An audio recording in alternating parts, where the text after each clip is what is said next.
ধরুন, একদিন সকালে আয়নার সামনে দাঁড়িয়ে হঠাৎ আপনার মনে হল, ইস, আগের মতো আর লাগছে না কেন? নিজেকে কখনো মনে হচ্ছে একটু বেশি রোগা হয়ে যাচ্ছেন, কাপড়গুলো ঢিলা হয়ে যাচ্ছে, আবার কখনো চেহারাটা কেমন যেন ক্লান্ত আর মলিন। আপনি হয়তো ভাবলেন, ধুর, বয়স হয়েছে, এটা তো স্বাভাবিক। আবার অন্য একদিন দেখলেন শরীরের কোথাও একটা হালকা ব্যথা অনেকদিন ধরেই আছে। প্রথমে পাত্তা দিলেন না, কিন্তু যখন মনে হলো একটু ডাক্তার দেখানো দরকার, তখন হয়তো অনেকটা দেরি হয়ে গেছে। আমাদের আশেপাশে কত মানুষকে দেখেছি, ক্যান্সার ধরা পড়ার অনেক আগে থেকেই শরীর নানা সংকেত দিয়েছে। কিন্তু আমরা সবাই ভেবেছি, আরে এটা তো কিছু না, ঠিক হয়ে যাবে, ঠিক এই জায়গাতেই সমস্যাটা।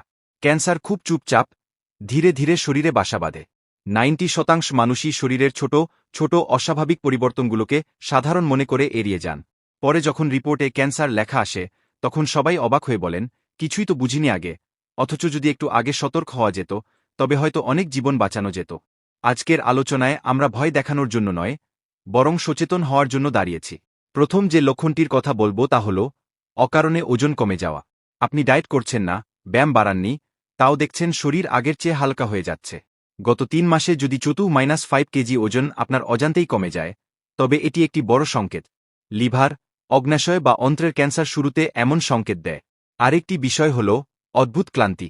পর্যাপ্ত ঘুম হচ্ছে, দুশ্চিন্তাও নেই, তাও সকালে উঠেই মনে হচ্ছে শরীর শক্তিহীন। আগের মতো আর প্রাণচাঞ্চল্য নেই।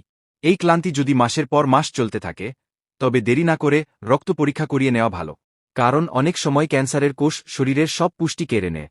আপনার কি শরীরের কোনো এক জায়গায় অনেক দিন ধরে ব্যথা হচ্ছে? হয়তো কোমর, পিঠ বা হাঁটুতে। আপনি ভাবছেন বয়সের ব্যথা, কিন্তু সাধারণ ব্যথার ওষুধেও কাজ হচ্ছে না। হাড়ের ক্যান্সার বা মেরুদণ্ডের টিউমার অনেক সময় ব্যথা হিসেবে ছড়িয়ে পড়ে। পরের পয়েন্টে যাওয়ার আগে আপনাদের কাছে একটি ছোট্ট অনুরোধ। আমাদের এই সোজে মেডেক্সপ্লোরার চ্যানেলটি শুধু একটি ইউটিউব প্ল্যাটফর্ম নয়, এটি আমাদের একটি পরিবার। 60 বছরের ঊর্ধ্বে সকল মানুষের সুস্থ থাকার আলোর দিশা এনে দেওয়াই আমাদের লক্ষ্য। আলোচনাটি ভালো লাগলে লাইক দিন এবং সাবস্ক্রাইব করে রাখুন যাতে গুরুত্বপূর্ণ তথ্য আপনার চোখ এড়িয়ে না যায়। আমাদের সবারই প্রতিদিনের একটি ছন্দ থাকে। যদি দেখেন আপনার মলত্যাগের অভ্যাস হঠাৎ বদলে গেছে, কখনো পাতলা, কখনো খুব শক্ত, আবার কখনো মলের রং কালো, তবে সাবধান, কোলন ক্যান্সারের ক্ষেত্রে শুরুতে এমন হতে পারে। একইভাবে প্রস্রাবের সময় জ্বালা, বারবার রাতে ওঠা বা প্রস্রাবের গতি কমে যাওয়া প্রোস্টেট সমস্যার পূর্বাভাস হতে পারে। সবচেয়ে সংবেদনশীল বিষয় হল অস্বাভাবিক রক্তপাত। বিশেষ করে নারীদের মেনোপজ হয়ে যাওয়ার বহু বছর পর যদি আবার রক্তপাত হয়, তবে লজ্জা না করে দ্রুত ডাক্তার দেখান। প্রস্রাব বা কাশির সাথে রক্ত আসা পাইলস বা সাধারণ সর্দি ভেবে অবহেলা করবেন না। ত্বক হল শরীরের আয়না।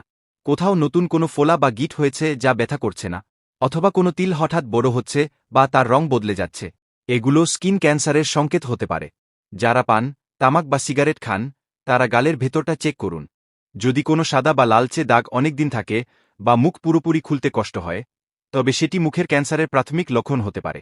এত কিছু শুনে ঘাবড়ে যাবেন না। সব লক্ষণ মানেই ক্যান্সার নয়। যদি কোনো সমস্যা 3 সপ্তাহের বেশি স্থায়ী হয়, তবেই সেটি চিন্তার বিষয়। আমাদের সমাজে ক্যান্সার মানেই সব শেষ ভাবা হয়, কিন্তু সত্যিটা হল, যত তাড়াতাড়ি ধরা পড়ে, সুস্থ হওয়ার সম্ভাবনা তত বেশি থাকে। নিজেকে অবহেলা করবেন না। আপনি আপনার পরিবারের কাছে অনেক বেশি গুরুত্বপূর্ণ। সুস্থ থাকুন, সচেতন থাকুন।